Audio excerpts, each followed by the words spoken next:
Hello everybody, welcome back to my channel. So for today's video, it's something a little bit different to normal, but I've been seeing a lot of people struggle with their iOS 14 update on the iPhone. Now, I struggled really hard with this, but then I found out a way of doing it and it's really simple. So rather than watching 15-minute long videos that take you around the houses on how to do your iOS 14 update, I'm going to show you how to do it quickly with the easy steps. I mean, I say quickly, it's not the quickest thing to do. Like, no matter what you're doing, it's not going to be quick. But yeah, so I'm going to show you what mine looks like and then we'll get straight into it. So as I have my phone, I've got the Ministry of Magic, and then I go over to Hogwarts with a few apps underneath, and then obviously the Great Hall, where we always start. Now my house, I've chosen Slytherin, and I've set the apps into Students, Teachers and Patronus Charms. So I'll go into how to do that later. Then I've got Gryffindor with the apps set out how I would like them.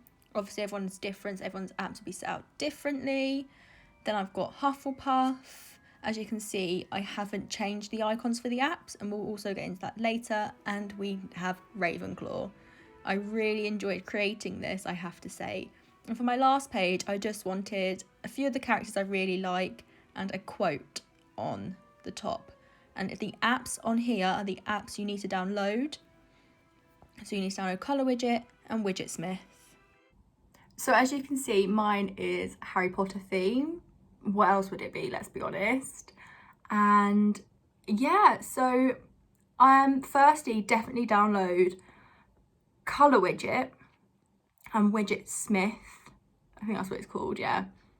Make sure they're downloaded on your phone before starting.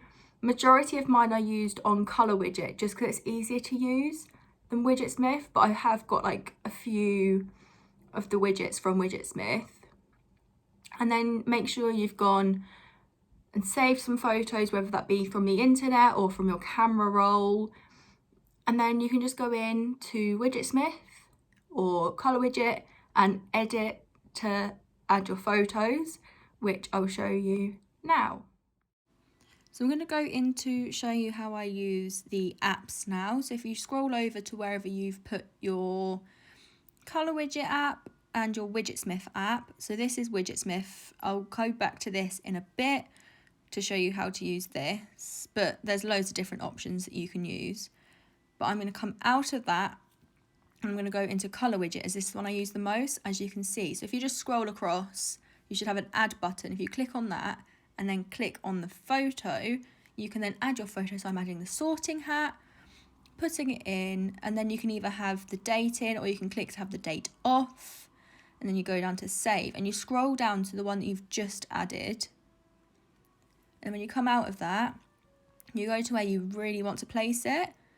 And then you press and hold the screen down, press the add button, scroll down to Colour Widgets, and then add in the size that you want. Now, as you can see, it's not the photo that I wanted.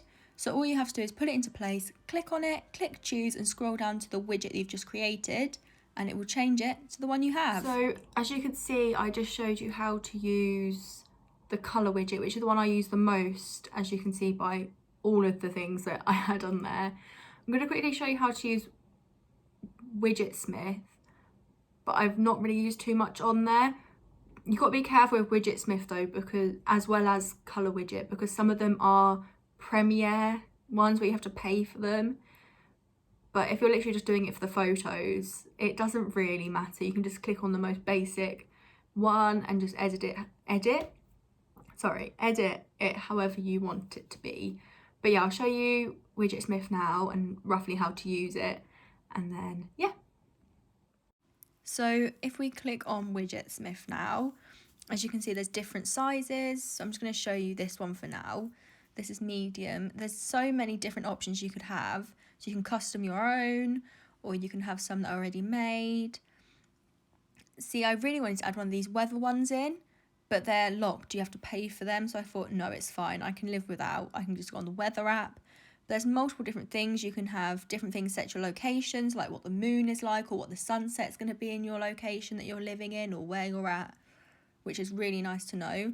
I really like the constellation one. That was really nice. So I was debating on adding that one in, but we will see nearer later on. Now for the next part, it's basically the, how do I word this? It's basically the little symbols for each app. So like, for example, my Instagram is Draco Malfoy. Yeah, it had to be. So I separated each of my pages into houses, as you could see. I then sorted my apps as such. And from there, I only changed Slytherin because one, that's my house. Like, I'm going to change that one. Secondly, I may end up changing them back just because it's so much hassle and it takes so long to open the apps now. So if you click on Instagram, it loads up shortcuts and then loads up your app. There is ways around it by getting a icon themer off the internet, but as it's not a trusted app on your phone, I don't want to risk it because I don't want anyone getting viruses, and that's just me being honest with you. But yeah, I'll show you how to edit your Snapchat or your images to be different photos now.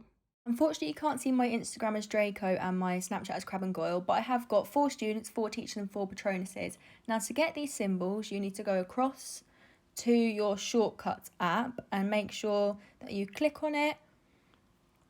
Once you've clicked on it, you can click on Add, then you go on to Add Action, type in Open App, and then make sure to click on Open App. And then you click on Add, and then you can scroll to whichever one you're doing. So I'm going to show you my Instagram again. And then you click on it, click on the buttons at the top, type in here Instagram, because then you know where it is on the Shortcuts app. Then click on Next and Add to Homepage and type in Instagram, and then click on the little icon next to it and you can add your photo to it.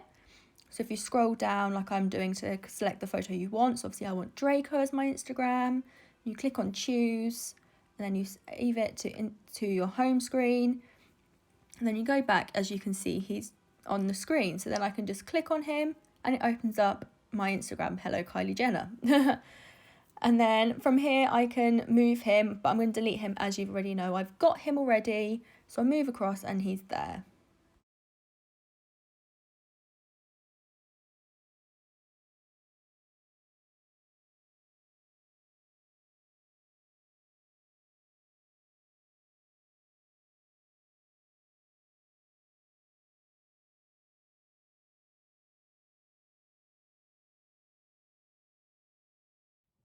So that's it. It's actually quite simple to change things, and then once you've done it a few times, you sort of just get used to it. But I would suggest not changing all of your apps to be different pictures. I mean, if you haven't got many apps, then fair enough, it's fine. But for someone like me that has several different apps, as you can see, it's going to be quite time consuming, but also it's going to take a long time to open each app. So as you can see here, I'm going to click on TikTok and it loads up the Shortcuts app before loading TikTok. So it takes a bit of extra time. So I'm going to stick with what I've got now, and then I may change it back, I may not. It all depends.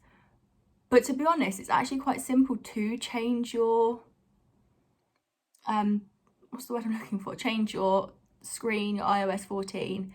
And it can be so good to have it personalised. So as I'm obviously a Harry Potter fan, Slytherin team member, house, I obviously did mine Harry Potter, but I've seen a lot of people do marble theme or like a pastel theme. Majority of people I've seen actually have a pink theme, which is not my thing. But yeah, make sure you tell me in the comments what themes you've done for your iOS 14. If you did enjoy this video, it helped you at all, give it a thumbs up. And let me know in the comments if there's any other videos you'd like to see. And I'll catch you next time. Bye!